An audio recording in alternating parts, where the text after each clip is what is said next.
श्री कृष्ण जन्माष्टमी आज है।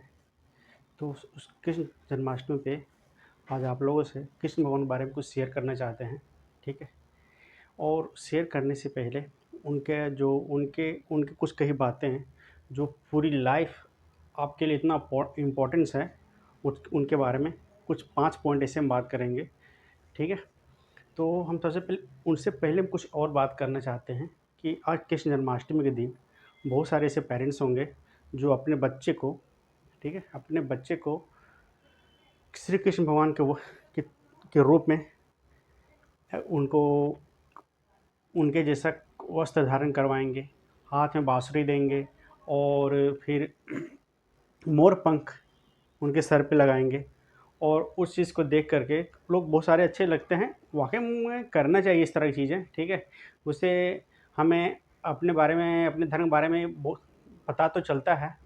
ठीक है। लेकिन हमें क्या सिर्फ यहीं तक रखना चाहिए और पूरी एक साल जो पूरी बीत जाता है उसके बारे में कभी अपने बच्चे के बारे में बताते हैं कि कृष्ण भगवान कौन थे, उनका जन्म कहाँ हुआ था, वो धरती पे आए तो क्या क्या किए, धर्म का स्थापना करने के लिए क्या किए। हम लोग कभी शेयर करते अपने बच्चों से? नहीं। क्या आज की डेट में क्या शेयर होता है अपने बच्चों से? मोबाइल देखते हैं, मोबाइल दे देते हैं, रील्स स्क्रॉल करवाते हैं सिर्फ, और क्या करवाते हैं, थोड़ा बहुत पढ़ा लेते हैं। लेकिन हमें भौतिक ज्ञान के साथ साथ आध्यात्मिक ज्ञान भी देना ज़रूरी होता है। हमें ये भी पता करवाना ज़रूरी होता है कि हम किस धर्म से ताल्लुक़ रखते हैं। ठीक है। हम किस धर्म से ताल्लुक़ रखते हैं। हमारी धर्म सबसे पुराना धर्म है। ठीक है। धर्म तो सारे सही हैं, सारे सभी धर्म का सम्मान करना चाहिए, लेकिन हमारी जो धर्म है, हमारे धर्म के प्रति अपनी क्या कर्तव्य होता है उसे वो भी चीज़ बताना चाहिए। अभी आपके अगर बच्चे छोटे हैं, ठीक है, तो आप उनको कहानी सुना सकते हैं कृष्ण भगवान की, कि उनका जन्म कहाँ हुआ था, उनके माँ का नाम क्या था, उनके पिता का नाम क्या था। ये सब चीज़ हम कभी शेयर नहीं करते हैं। ठीक है। सिर्फ एक साल होता है, कृष्ण जन्माष्टमी आते हैं और अपने बच्चे को सिर्फ एक वस्त्र धारण करवा देते हैं, बाँसुरी दे देते हैं, कृष्ण भगवान का एक रूप दे देते हैं। सब कुछ ठीक है, करना भी चाहिए, लेकिन उससे ज़्यादा हमें अध्यात्म ज्ञान भी देना चाहिए। अध्यात्म ज्ञान भौतिक ज्ञान से सबसे ज़्यादा ज़रूरी होता है। वो इसलिए ज़रूरी होता है कि हम तो जो भौतिक ज्ञान होते हैं, हम जब तक कॉलेज के लाइफ में होते हैं तब तक के लिए ठीक है। लेकिन कॉलेज की लाइफ में हमें उस टाइम पे अगर हम अपने बच्चे को अध्यात्म ज्ञान भी दें, तो उनका जो मेंटल लेवल होता है इतना मजबूत हो जाता है कि उसकी कोई हद नहीं है। क्योंकि जो पूरी लाइफ जो होता है, ठीक है, अध्यात्म ज्ञान में सब कुछ सिखाया जाता है।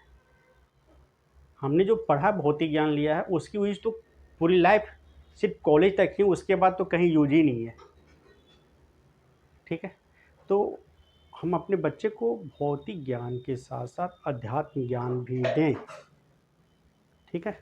अध्यात्म ज्ञान देना बहुत ज़रूरी होता है।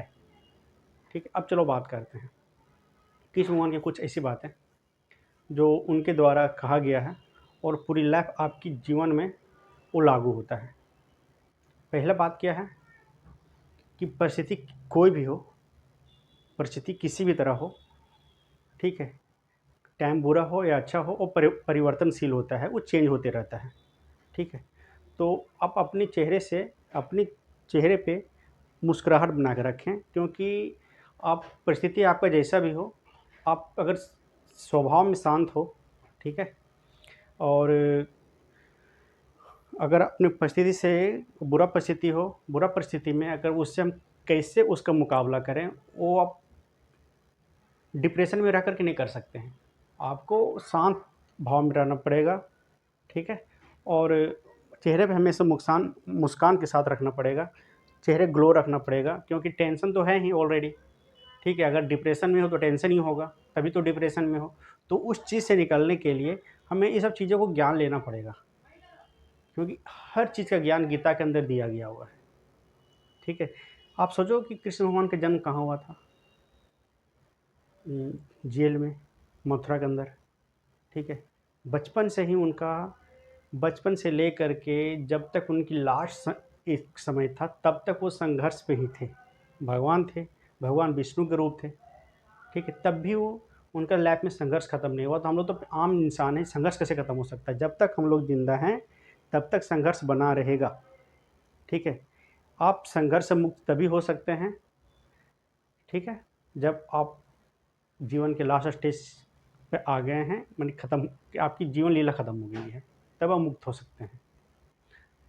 ठीक है, तो याद रखिए, संघर्ष जो बना होता है वो परिवर्तनशील होता है।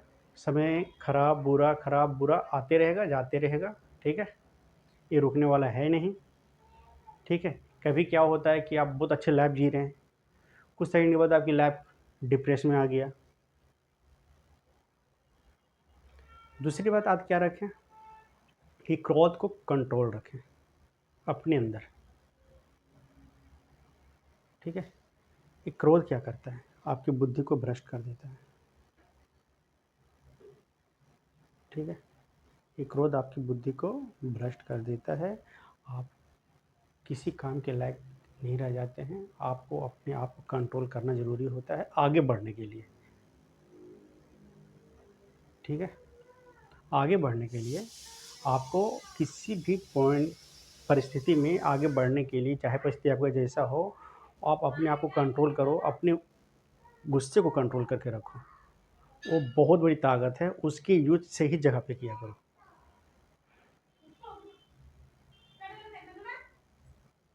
ठीक है, तीसरा पॉइंट याद क्या रखना है, ठीक है, कि काम छोटा हो या बड़ा हो, ठीक है, सभी काम का अपना अपना इम्पोर्टेंस है। हम ये नहीं बोलेंगे कि काम छोटा था, हमको नहीं करना चाहिए। भगवान श्री कृष्ण खुद सारथी बने हैं अर्जुन का। सोचने वाली बात है, जो पूरे, जिसने ब्रह्मांड के रचयिता हैं, जो तीनों लोक के स्वामी हैं, वो खुद सारथी बने हैं। किनका? कृष्ण भगवान का। और सारथी बनने के बाद वो गीता का उपदेश दिए हैं। गीता में 18 अध्याय है, वो 18 दिन में ख़त्म हुआ था, क्योंकि महाभारत 18 दिन में ख़त्म हुआ था।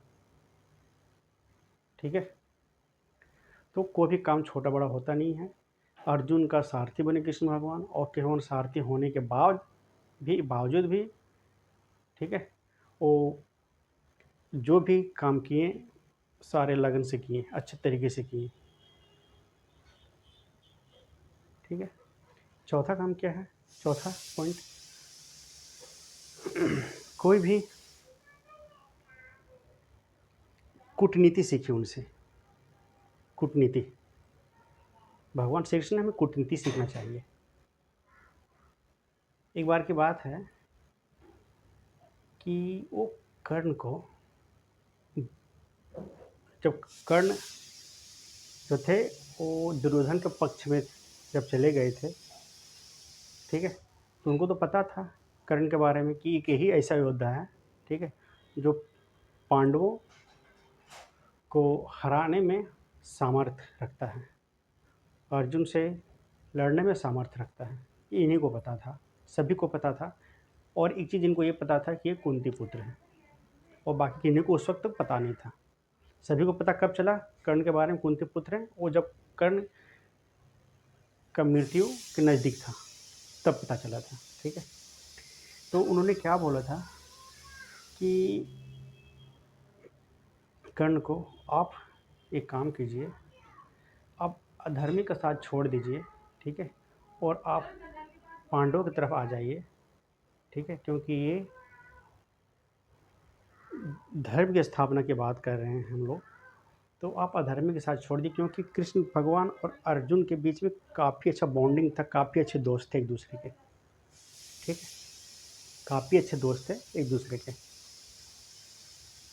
तो आप याद रखिएगा, ठीक है, कि जो कूटनीति चल रहे थे उनके दिमाग में कि कर्ण को इन ओर लाना है, पांडव की ओर। ठीक है, अगर पांडव की ओर आ जाते तो काफ़ी शक्तिशाली हो जाता। तो ऐसे भी कौरव का जो हार तो लिखा हुआ ही था, लेकिन जब कौरव की तरफ कर्ण आ जाते तो दुर्योधन ऐसे ही योर टूट जाता। ठीक है, लेकिन दुर्योधन ने कर्ण का एक अच्छे पॉइंट, अच्छी जगह पे इसको साथ दिया था, जो पूरी लाइफ उसे याद रखना था। और उन्होंने उस चीज़ को वचन दे रखा था कि हम आपके तरफ से युद्ध लड़ेंगे। ठीक है।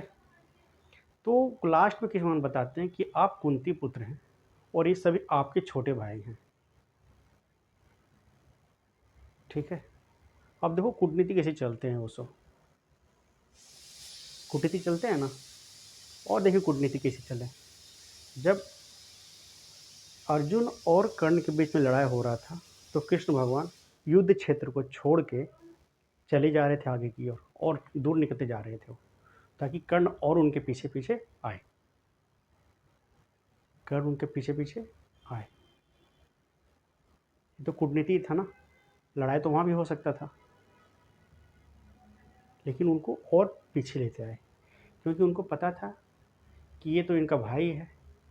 और तब तक जब ये लड़ाई हो रहा था तो कुंती को पता चल चुका था कि भाई भाई में बहुत खतरनाक युद्ध हो रहा है। ठीक है। और बाकी जो पांडवों के जो भाई थे अर्जुन तो साथ में के हुआ थे, बाकी वो तो माता कुंती पास चले गए थे।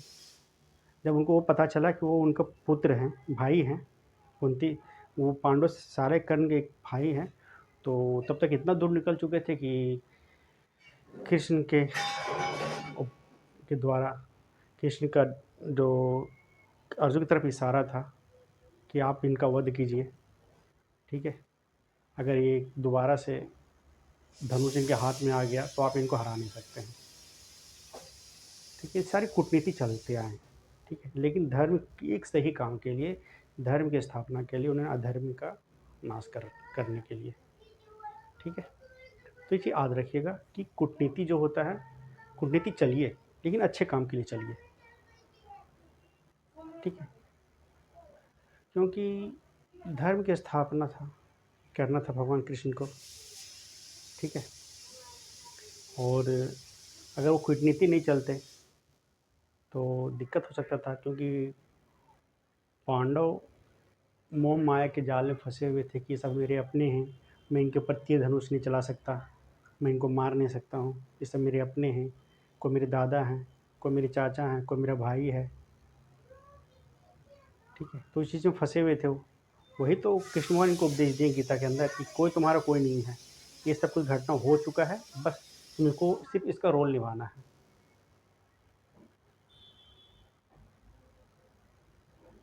ठीक है। पांचवा पॉइंट याद रखना है कि जो आप काम कर रहे हैं, ठीक है, काम आप जो भी कर रहे हैं, इस वक्त कर रहे हैं, आपको अपने कर्म पे ही ध्यान देना है, अपने कर्म पे विश्वास रखना है और अपने काम को इस तरीके से करो, ठीक है, कि उस पर इतनी ताकत लगा दो, 110% अपने काम के पीछे पूरी दिमाग लगा दो। ठीक है। अब क्योंकि काम से आप काम कर रहे हैं तो आप फल की चिंता करते होंगे, लेकिन वो आपको आपका काम नहीं है। आपको कर्म से फल मिलेगा या नहीं मिलेगा वो आपके बस में नहीं है। ठीक है। आपके बस में सिर्फ क्या है, कर्म करना। ठीक है। फल उससे मिलेगा आपको या नहीं मिलेगा।